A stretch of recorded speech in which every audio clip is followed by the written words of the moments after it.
Well, it's a great pleasure and an honor to be joined once again on this show by Alan Dershowitz, Professor Emeritus at Harvard Law School and the US's greatest defender of civil liberties and its greatest constitutional scholar.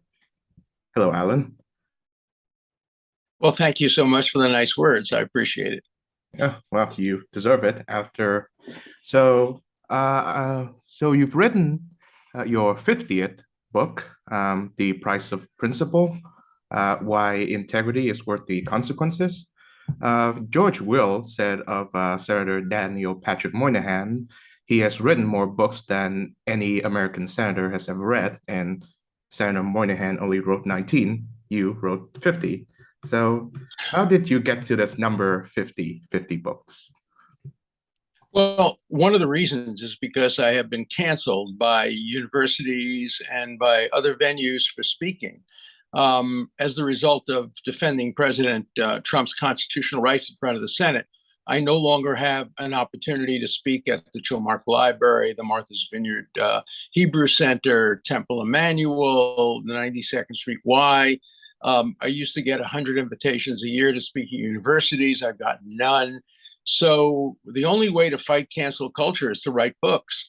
I thought that they couldn't possibly cancel my books, and then I learned that the Chilmark Library refused to have any of my books after the time I started to defend President Trump. But I protested and had a meeting with the library, and they've now accepted my books. So writing books is the best answer for me to attempts to cancel me for my principles. And my most recent book, The Price of Principle, is all about that, all about how I have been canceled. My wife has been.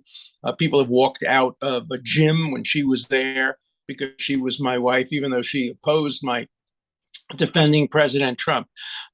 So it's introduced the new McCarthyism, and you have to fight back against McCarthyism. You can't remain silent.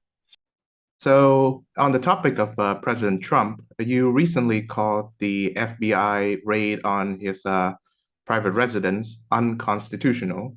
That is, some pretty serious charges coming from a constitutional scholar. So, please explain your reasoning, your case.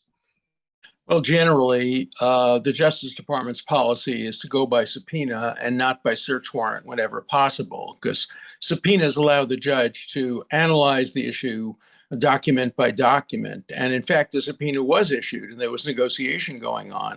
And the Justice Department could simply have enforced the subpoena and gone to court, but they didn't. They went for a search. The search seems extraordinarily broad under the warrant application itself. But until we see the actual affidavit, which I hope we will get to see even in redacted form, we won't know for sure about the full legalities or illegalities of the search. Once we have the affidavit, even in redacted form, we'll be in a better position to assess its constitutionality and its legality. I see. So, of course, this book, The Price of Principle, is written, uh, in large part because of the responses to your defense of President Trump, your continued defense of Trump. And you've seen a lot of your friends becoming former friends. And Mm-hmm. on one particular incident, a legendary comedian, Larry David, uh, had a very interesting encounter with you. So, Yeah. could you tell everyone about this hilarious Sure. encounter I with mean, Larry David? he's not the only one, but I helped Larry David's daughter get into college.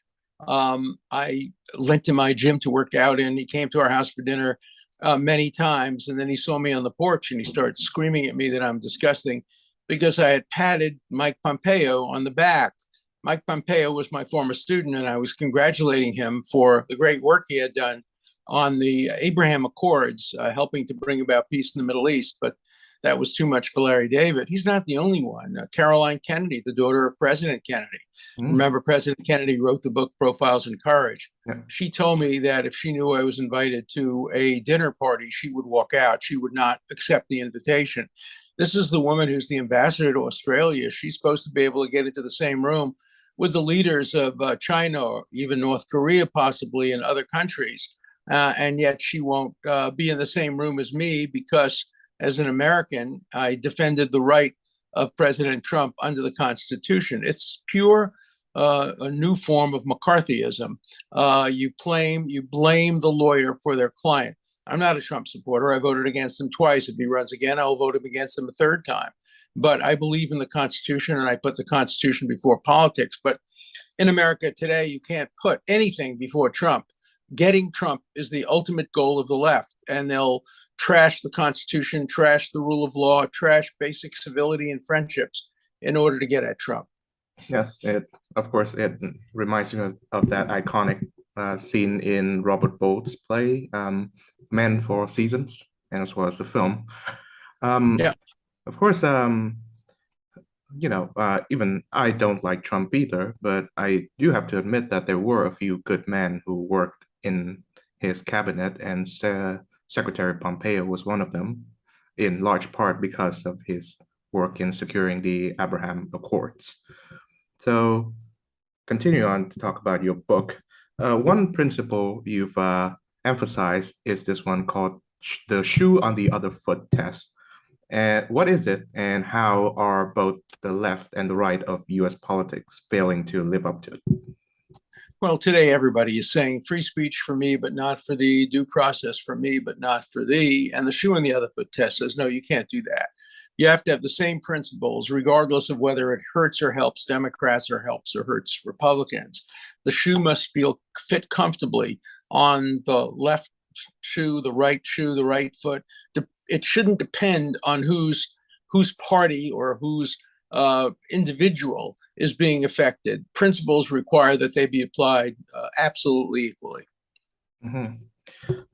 You know, these days, people bring up the example of Hillary Clinton in 2016 a lot, of how she was not persecuted by the FBI, and then they use it as a moral equivalent to what President Trump is going through. So, are the two cases comparable? In some ways they are, in some ways they're not. And the same thing with the Sandy Berger case. He was the national security advisor who put classified material in his sock. The Sandy Berger case obviously is the worst because their intentionality is proved, willfulness is proved. You don't hide things in your sock accidentally. In the Hillary Clinton case, they said it was negligence and therefore she wasn't prosecuted. And it would seem, although we have to know more information, that the Trump case also looked like it was negligent and not willful or intentional. If there are differences, those differences might clearly justify different outcomes. But the what about question is a good one. It starts the conversation by saying, well, what about Hillary Clinton? What about Sandy Berger? Why are you treating them differently? Maybe there's an answer, but the question is a good one. Mhm. So you've mentioned we are now living in the new McCarthyism. So having Right. lived through Joseph McCarthy's, wild ravings and demagoguery, how is his specter, Senator McCarthy's specter, haunting U.S. politics today? Well, it's virtually the same thing. I'm not the only one who said this. President Larry Summers of Harvard University, the former Secretary of the Treasury, has called it the new McCarthyism as Mhm. well. The essence of McCarthyism was you blame the lawyers for their clients. If civil liberties lawyer defends the right of communists to speak, you call him a communist lawyer, and you identify him and associate him with his clients. I was a college student at the time, very anti-communist, but I defended the rights of professors to teach French and literature, and even if they were communists, as long as they didn't introduce their ideology into the classroom any more than Republicans or Democrats should be introducing their ideology into the courtroom. But McCarthyism deeply affected many people, and this new McCarthyism, affects my family. My wife has been walked out on when she's been in a gym. I can't speak at the library. My books have been banned. And it's a new McCarthyism. It's a McCarthyism of the left and instead of the right, but it's the shoe on the other foot test. If it was wrong for the right to do it, it's wrong for the left to do it. Yes, and in some ways, I can see this new McCarthyism working its way in the right as well, with the recent loss of Representative Liz Cheney to Yeah. a Trump-backed candidate. And I'm glad you mentioned Professor Summers, by the way, because one of the principles I think that has been trumped, to forgive the pun, by partisanship is the ability or the willingness of moderates in both conservatives and liberals uh, to rebuke or even to marginalize the extremists on their own side. Larry Summers is a great example of that. He has done so while he was president at the university that you were in. Another example, which you've had the pleasure of meeting, is William F. Buckley Jr. He is a conservative who has spent decades trying to push out anti-Semites and John Birchers and even Pat Buchanan from the conservative movement. So, He's he's one of my heroes. Bill Buckley was a friend, a hero. He called me his favorite liberal. I called him my favorite conservative. We would debate, argue vociferously, and then we'd go out and have a drink. awesome. Yeah, I'm glad you mentioned that because it was Bill Buckley who introduced me to a more moderate stance on conservatism after my Right. journey into the political wilderness. But my question is it the case that this constant negligence or even abuse of principles a product of political extremism on both sides that we see today? Yes, very much so. Today, we would not have the Lincoln Douglas debates, the great Mhm. debates between candidates. Half the country would say, we support Lincoln, we don't want to hear Douglas. Half the country would say, we support Douglas, we don't want to hear Lincoln. People don't want to hear opposing points of view. People don't hear opposing points of view on college campuses. Larry Summers, in an interview just today, talked about the importance of bringing opposing points of view on college campuses, but you can't do that today. Even when I was invited to speak at Harvard, where I taught for 50 years, a couple of years ago, they had to move the event off campus because they were afraid it would be disrupted by students. I was talking about Israel, the Mhm. right of Israel to exist. But Israel, like Trump, creates a syndrome, a derangement syndrome. If you mention the word Trump, people become deranged. If you mention the word Israel, people become deranged and they can't have rational discussions, and they take it all so personally. And the two are manifestations of a very similar phenomenon in America. The ends justify the means. If you're against somebody like Trump, or if you're against a country like Israel, it doesn't matter. You don't have to be fair. You can trash the Constitution. You can trash the rule of law. Give you an example. My former colleague Lawrence Tribe Mhm. went on CNN and said he was trying to persuade his former student, Merrick Garland, to prosecute former President Trump for the attempted murder of Vice President Mike Pence. That may be the dumbest thing any law professor has ever said, certainly in my lifetime. Mhm. And yet, Tribe is still adored and welcomed by the hard left because everything's excused when you're going after Trump. Trump trumps civility. Trump trumps the Constitution. Trump trumps the law. Trump trumps everything because the goal is to get Trump. You're excused. You can do nothing wrong. Mhm. And I'm glad you mentioned the state of Israel as well. And I do hope that we can have another chat on, the importance of defending that small democratic state. But my question to you now is that, I think a good sign of political extremism is that you have very strong views on, well, tend to be negative views on the state of Israel as well as Jewish people. So, do you see this connection between political moderates of both conservatives and liberals to say a solid commitment to the security and the prosperity of this nascent, small but very developed Middle Eastern state? Yes. First of all, both anti-Semitism and anti-Israel have always been functions of the extreme right and the extreme left. The one thing the extreme right and the extreme left agrees upon is that Jews are a problem.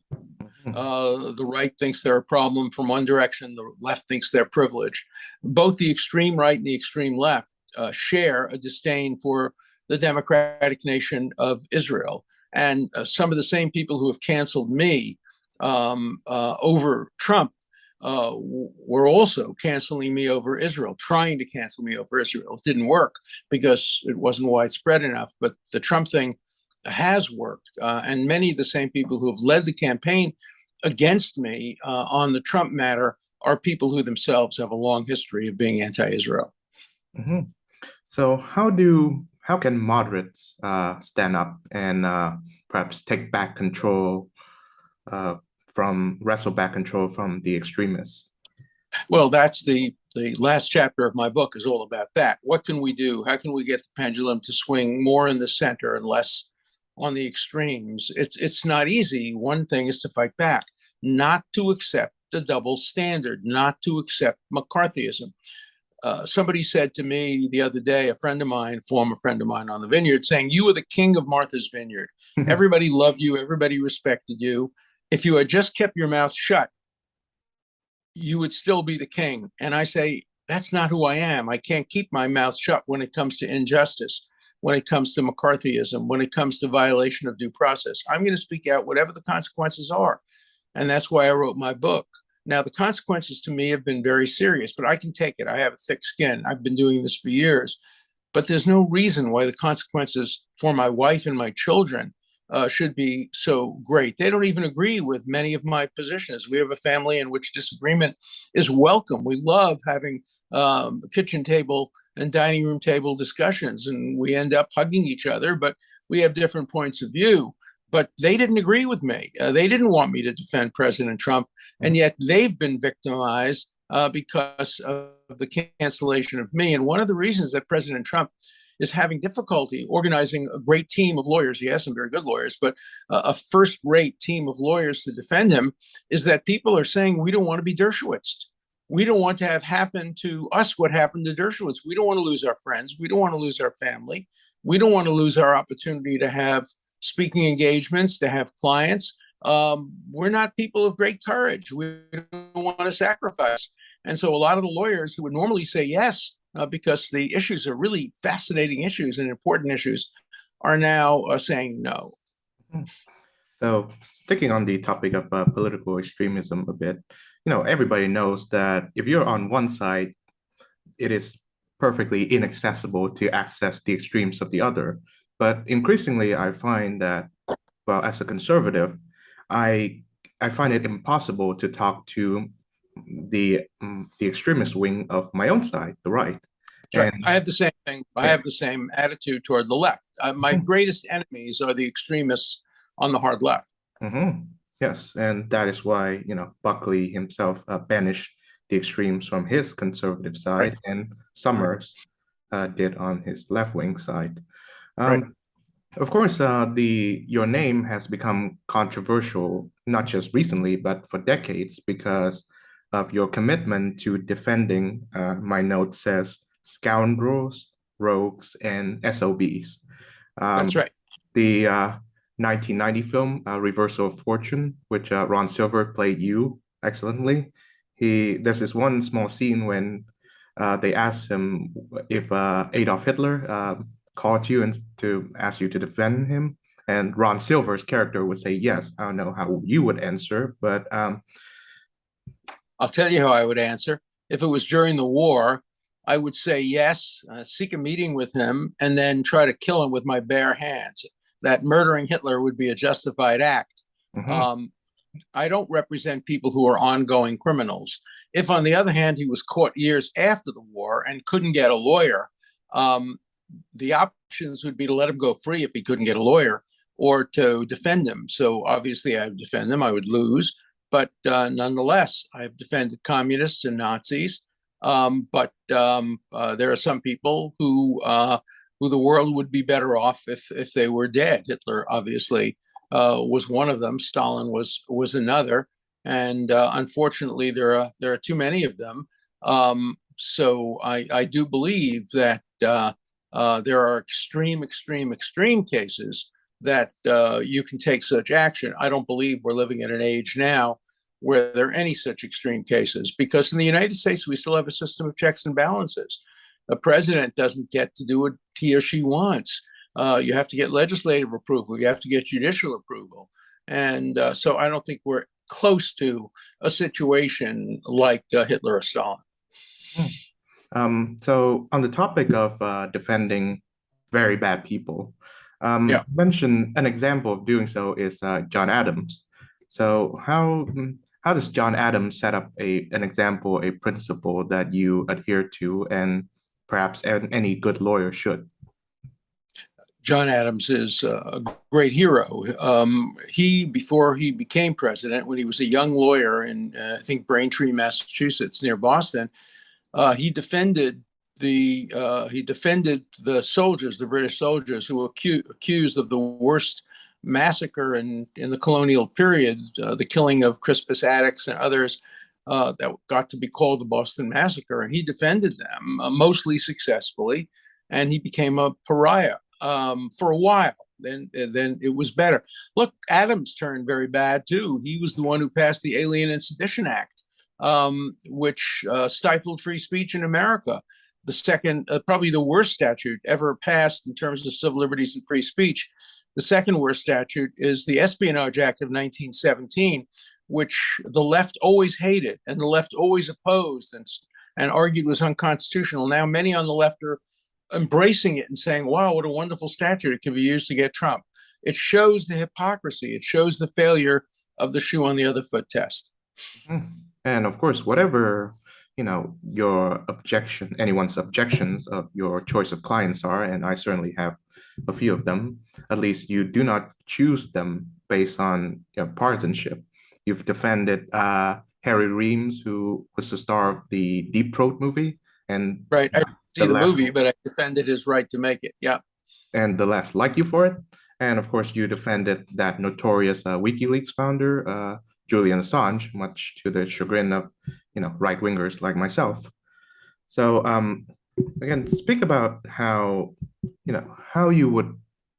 Of course, you are not friends with them, but how do you separate the fact that these are not particularly honorable people at all, but nevertheless they deserve their right to counsel? I think of myself like an emergency room doctor. My daughter-in-law is an emergency room doctor, and both of my grandchildren are studying to be doctors. And when you bring a patient into the emergency room suffering from a heart attack or a bullet wound, you don't ask them about their political views. You treat them. I have a wonderful story about that. A friend of mine named Frank Burns, who was the police officer in Cambridge, Massachusetts, was trying to rescue a woman from a potential murderer, and the murderer shot my friend Frank, shot him in the hip, and Frank shot back and shot him as well.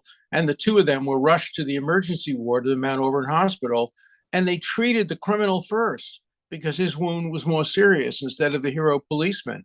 And I remember sitting with Frank Bird saying, they treated him first. This was a murderer and I'm a cop. And yeah, his wound was more serious.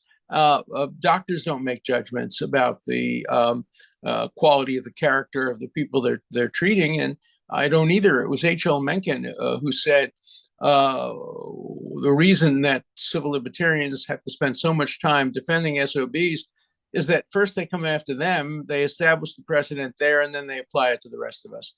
And that's clearly true. And I'm very concerned that a lot of bad precedents will come out of the Trump situation with people like Larry Tribe saying you can expand the law of attempts to get somebody for attempted murder.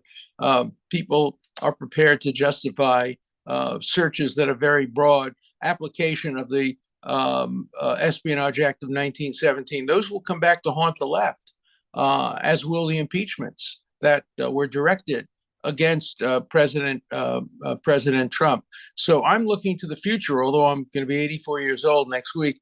I still think hard about the future. I have children and grandchildren. Hopefully we'll have great grandchildren, and the future is theirs. And so I wrote my book, The Price of Principle, for the future. I mean, I wrote it for the future. I'm hoping that even though right now I think we're losing the war for principle, over time the pendulum will swing in favor of principle. Before I leave, and I have to go in a minute, I just want to tell you how impressed I am with you.